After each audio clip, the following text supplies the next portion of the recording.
Hello everyone, welcome back to my channel. Today's topic is pair of linear equation in two variable for class 10th.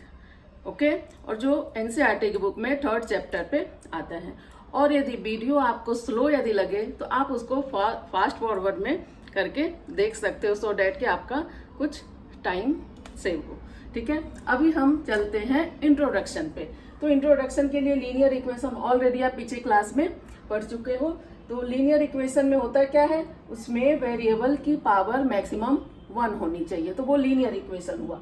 अभी linear equation in one variable, ऐसे तो हमें 2 variable पढ़ना है पर 1 variable भी देख लो। इसका स्टैंडर्ड फॉर्म ये होता है ax plus B equal to 0, मतलब वेरिएबल सिर्फ इक्वेशन में 1 है। लाइक दिस एग्जाम्पल मैं लिख चुकी हूँ 5x प्लस 3 इक्वल टू 0। अभी सेकंड पे आते हैं लीनियर इक्वेशन इन 2 वेरिएबल, मतलब ax स्टैंडर्ड फॉर्म ऐसा होगा ax plus by plus c equal to 0। Example कैसे, 5x plus 3y plus 7 equal to 0। यहाँ पे वेरिएबल 2 है x और y और तीसरा कांस्टेंट टर्म है। अब हम आते हैं pair of linear equation in 2 variable, जिसको हमें डिटेल्स में आपको 10th क्लास में करना है। तो पेयर ऑफ का मतलब हो गया 2 इक्वेशन हमारे पास 2 मिलेंगे, तो उसका स्टैंडर्ड फॉर्म ऐसा होता है a1x plus b1y plus c1 equal to 0 and a2x plus b2y plus c2 equal to 0। अगर एग्जाम्पल के थ्रू मैं समझाना चाहूँ तो ऐसा है 2 वेरिएबल के साथ एक इक्वेशन, 2 वेरिएबल के साथ दूसरा इक्वेशन। अब हम चलते हैं एक पेयर ऑफ लीनियर इक्वेशन के एग्जाम्पल पे, और उससे में हमें ये फाइंड करना है कि इन एग्जाम्पल के थ्रू जो लाइन ग्राफ के ऊपर रिप्रेजेंट होगा वो पैरेलल होगा, कोइंसिडेंट होगा या एट अ पॉइंट पे कट करेगा। तो इसके लिए आपको एक रूल से याद करके रखना है। यदि फर्स्ट टर्म के इंटीजर को a बोलते हैं, second b and constant term को c बोलते हैं, c1 बोलते हैं। ठीक है, तो अब ये रूल पे आते हैं। a1 अपॉन में a2 equal to b1 upon में b2 एंड c1 अपॉन में c2 यदि इक्वल नहीं हुआ तो ये दोनों इक्वेशन से जो लाइन बनेगा वो दोनों पैरेलल होंगे। तो आप इक्वेशन देख के ही आपको ये कंडीशन बताना है। नेक्स्ट है, यदि a1 अपॉन में a2 is not equal to b1 upon में b2, देन वो इक्वेशन एक दूसरे को 1 पॉइंट पे इंटरसेक्ट करेंगे। यदि आपके पास जो इक्वेशन गिवन है वो तीनों की वैल्यू यदि एक दूसरे के बराबर है तो वो दोनों लाइन जो ड्रॉ होगा वो दो लाइन कोइंसिडेंट होगा। ओके, तो हम एग्जाम्पल के थ्रू ये डिसाइड करेंगे। तो आपके पास a1 क्या है 5 और a2 क्या है 7। ठीक है, तो अभी हम चेक करते हैं ये इक्वेशन क्या होगा, इन तीनों कंडीशन में से किस पे जाएगा।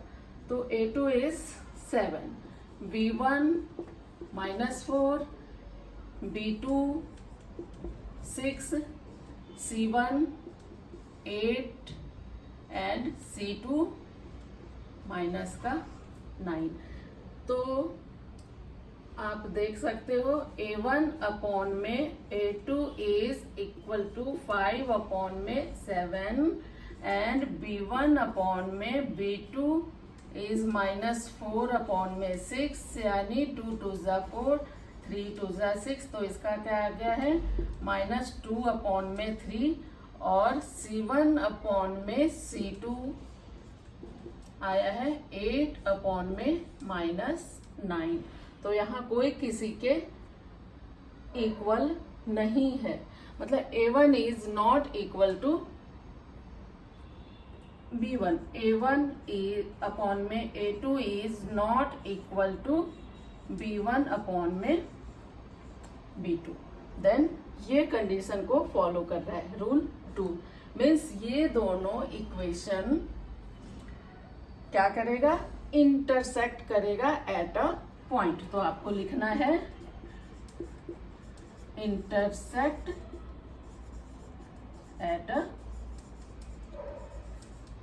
पॉइंट। सेकेंड एग्जाम्पल हमारे पास है 9x plus 3y plus 12 equal to 0 and 18x plus 6y plus 24 equal to 0। अभी इसे हम चेक करते हैं इन तीनों में से कौन से कंडीशन पे जाएगा। तो a1 equal to what, a1 upon में a2 में डायरेक्ट करती हूँ। a1 is 9 and a2 is 18।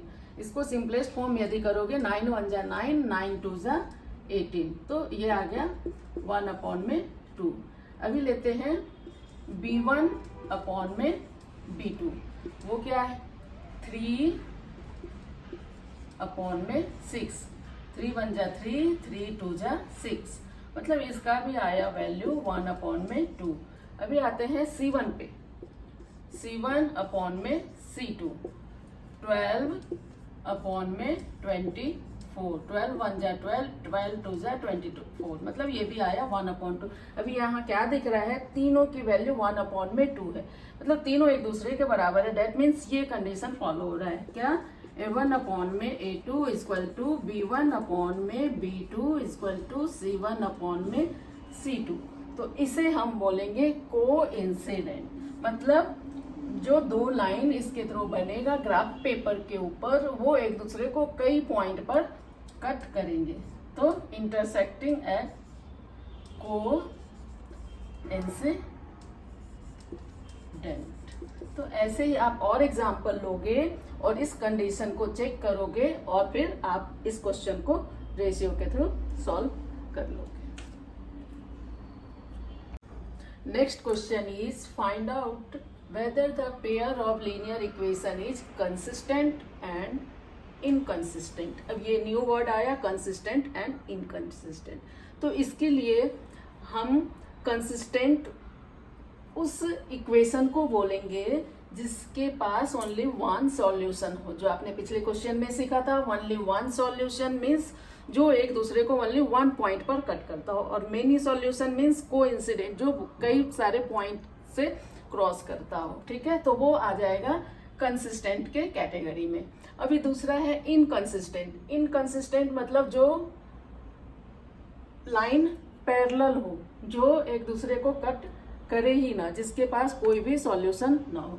तो ये आपको रेशियो को कंपेयर करके कंसिस्टेंट और इनकंसिस्टेंट बताना है। इसके लिए मैंने एक एग्जांपल ले रखा है और इसका मैं रेशियो बनाती हूँ। तो यहाँ फर्स्ट a1 इज 3, तो सबसे पहले इसे हम स्टैंडर्ड फॉर्म में बना रहे हैं इक्वेशन को। 3x प्लस 2y, 5 आप अपने प्लेस पे आएगा लेफ्ट साइड में, तो साइन चेंज होगा, -5 इक्वल टू 0।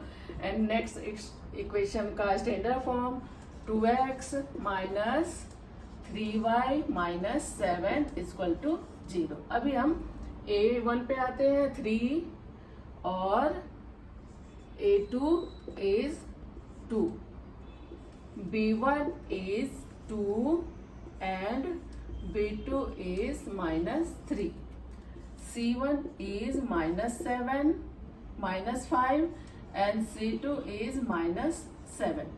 अब हम फ्रैक्शन में बना रही हूँ, बनाते हैं a1 अपॉन में a2 मतलब 3 अपॉन में 2 और b1 अपॉन में b2 क्या हुआ 3, 2 अपॉन में 3। तो हम थर्ड टर्म तक जाते ही नहीं है, c1 और c2 पे जाएंगे ही नहीं। a1 और a2 इक्वल तो हुआ नहीं, तो ये कौन सा इक्वेशन आता था,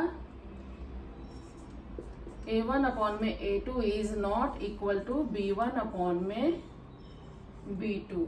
that means this equation is cut only one point, यानी ये कंसिस्टेंट में आएगा, consistent.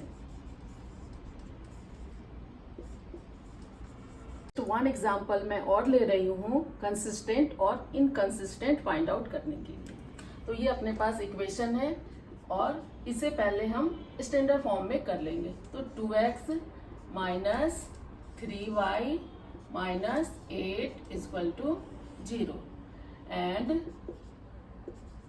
4x minus 6y minus 9 equal to 0।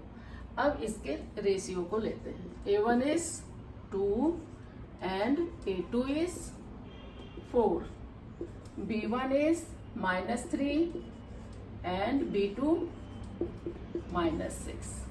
C1 क्या है -8 और C2 क्या है -9. अब हम इसे रेशियो में बनाते हैं. A1 अपॉन में A2, 2 अपॉन में 4. ये तो टेबल से जा रहा है. क्या मिला? ये 1 अपॉन में 2 आ गया. अभी B1 अपॉन में B2 का रेशियो बना के देखते हैं. ये है -3 अपॉन में -6. माइनस माइनस कट, 3 1 जा 3, 3 2 जा 6. तो इसके भी आंसर आ रहे हैं 1 अपॉन में 2.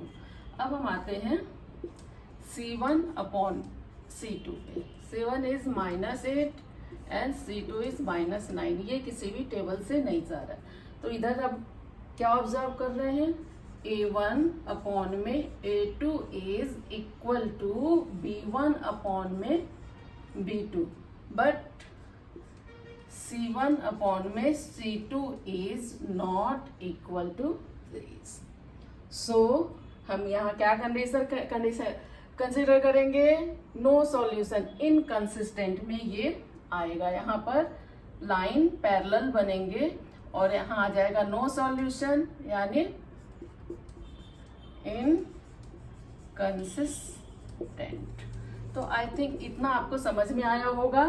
Consistent, inconsistent, many solution, exactly 1 solution and coincident.